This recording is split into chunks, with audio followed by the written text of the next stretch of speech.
Sri Sadguru Siddharameswar Maharaj. 130 charlas. Charla 80. El Brahman siempre está despierto. El sí mismo es siempre de la naturaleza de la bienaventuranza, en la que no hay nunca ninguna enfermedad. El sí mismo está siempre a salvo. Nunca se rompe, y nada puede alejarse de él. Existe la posibilidad de que todas las cosas materiales sean dañadas o incrementadas. Cuando experimentas que algo material está siendo dañado, piensas que tú has experimentado este daño. El individuo imagina que él mismo es de alguna manera dañado. El sí mismo no tiene cosas en él. No hay nada en él que pueda ser dañado o que pueda decaer. Está sin ninguna suciedad. Esto significa que no hay artículos materiales en él. Es por eso que es llamado limpio. Y como no hay suciedad, es indestructible. Decaer es la cualidad de la suciedad. La suciedad está destinada a descomponerse, a destruirse, y a regresar a la tierra. Sin embargo, el inalterable sí mismo es indestructible. Aunque él está en el cuerpo, y en los órganos de los sentidos, no se ve afectado por ellos. El sí mismo no tiene nacimiento, ni muerte. Se puede hablar de muerte, solo en relación con el cuerpo. El sí mismo nunca es corrompido, y es sin partes. No está formado de varias partes, ni es la suma de cualquier parte. Si quieres saber quién es él, este sí mismo, es él quien vive en tu cuerpo, y quien conoce el cuerpo. Cuando decimos que el conocimiento es temporal, queremos decir que el conocimiento, en la mente, es temporal. El discurso termina, pero la consciencia permanece. Si un hombre no hubiera sido consciente de sí mismo, no habría vuelto a casa cuando había salido para trabajar. Los deseos pertenecientes a los órganos de los sentidos, eventualmente mueren, pero la naturaleza esencial del conocimiento, la consciencia, permanece. Infancia, juventud, vejez, etc. son los estados del cuerpo. Estas son fases naturales para las cosas materiales. Por medio de la energía vital o prana, estos estados del cuerpo son entendidos cuando llegan. Sin embargo, el prana en sí, no se vuelve joven, ni viejo. Su calidad de energía, permanece siendo la misma. Si el prana no tiene ningún cambio en su estado, ¿cómo puede el sí mismo que es el prana del prana, la vida energía de la energía vital, tener estos estados? Los huevos, la combinación de calor y humedad, el nacimiento vivo, y las semillas, son las 4 fuentes de creación, de todos los seres. En todos los seres, el prana funciona solo por el poder del sí mismo. Los estados como la infancia, etc., no tienen ningún efecto en el prana. Entonces, ¿cómo pueden acaso los estados afectar al sí mismo? El individuo, por su propio concepto equivocado, se ata a sí mismo. En el deseo, hay esclavitud. Lo explicaré. Lo que quieras, está en cierto lugar. Si lo quieres, tienes que ir allí donde está ubicado. Tienes que esperar allí, hasta que consigas lo que quieres, y a veces, el deseo se cumple. Entonces, cuando obtienes lo que quieres, si ello no puede ser llevado desde ese lugar, debes permanecer allí. Solo allí, puedes disfrutar de ese objeto, o usarlo. Cuando eso no puede venir con nosotros donde vamos, tenemos que vivir cerca de ese objeto, porque estamos necesitados del objeto. Esto, es la esclavitud, por el deseo. Si no quieres estar atado, tienes que renunciar a tu deseo. Solo entonces, puedes dejarlo. Donde hay deseo, hay detención. Lo cual significa, tener residencia, viviendo allí, en el mundo del deseo. El deseo, implica estar en la vecindad del objeto. Cuando el deseo muere, la detención se va. Renunciando al deseo, la liberación es segura. En cambio, albergar deseo, es en sí mismo esclavitud. Cuando todos los deseos se abandonan para siempre, uno se convierte en la realidad. Mientras que el individuo, con todos sus deseos sujetándole con fuerza, baja hacia la destrucción. el sí mismo, no es tocado por todas las cualidades, o modificaciones. Es dicho por algunos, que en el estado de vigilia, el sí mismo está limitado por los límites de ese estado.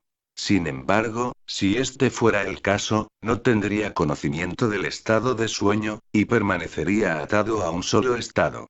Él habría seguido comiendo solo dulces, o solo cosas amargas, pero él no es así. Esto significa que él no se ve afectado, aunque esté en el cuerpo. En el estado de sueño, él funciona solo por la mente, sin la ayuda del cuerpo físico, o los órganos de los sentidos. Cuando él va más allá, del sueño con ensueños, en el sueño profundo, él permanece solo, sin ninguna envoltura o cuerpo. Y no hay una onda de ningún tipo. Usted puede decir, ¿dónde está acaso, el sí mismo? No hay nada allí. Pero esto no es realmente así. ¿Quién es acaso el que puede decir, que él estaba felizmente dormido? ¿Quién es acaso el que responde, a la llamada que se le hace, por el nombre que se le da al cuerpo? Esto no sería posible, sin el sí mismo. El sueño profundo, y la vigilia, son estados del cuerpo físico solamente, y no, del sí mismo. Él, el sí mismo, siendo testigo de los tres estados, no puede ser nada. Él es el sí mismo supremo, el Paramatman.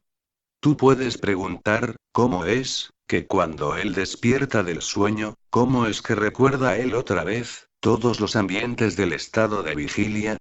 Escucha atentamente la explicación. Las circunstancias ambientales, están en relación con el intelecto, o cerebro, y no con el sí mismo. Si el intelecto es transformado, la vida mundana se vuelve irreal. Entonces no hay esclavitud o libertad, de ninguna cosa. La vida mundana, existe, porque tú lo dices. Tú lo concibes así. La vida mundana es real, únicamente por tus conceptos. Si dices, los he soltado todos mis conceptos, entonces la vida mundana y cualquier esclavitud, se han ido. Son totalmente destruidas.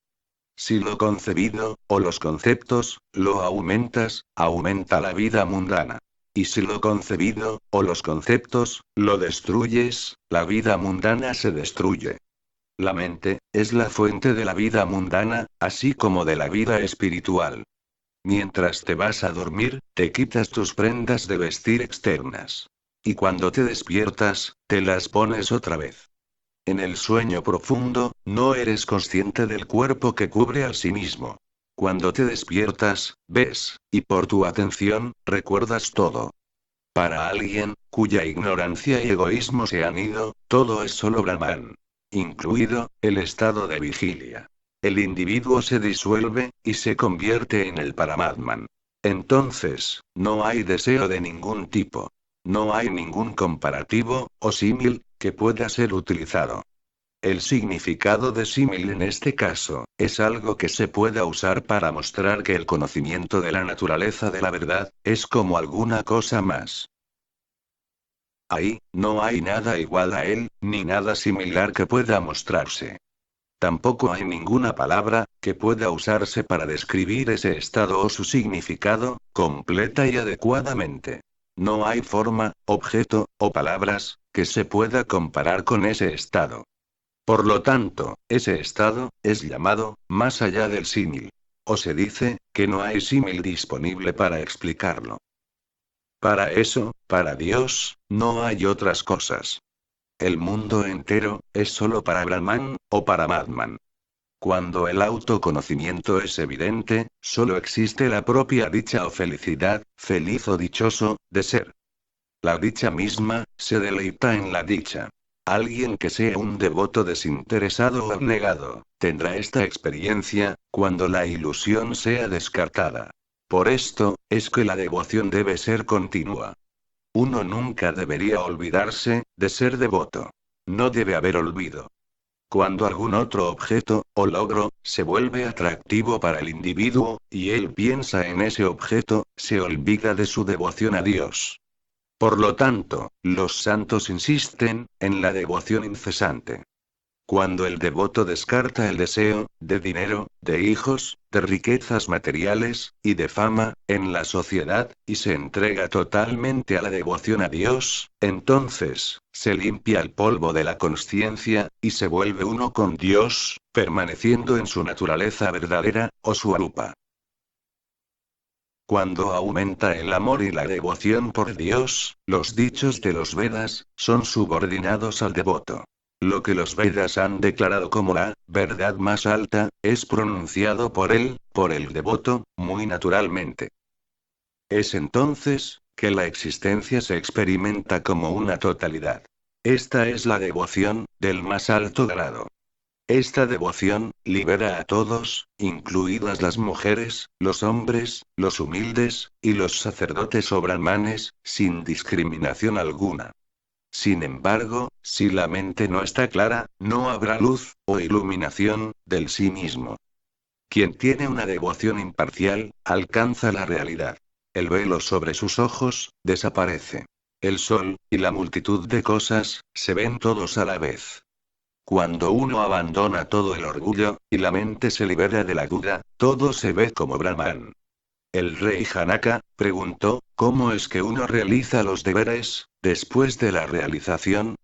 ¿Y cómo se rompe la esclavitud de la acción, o el karma?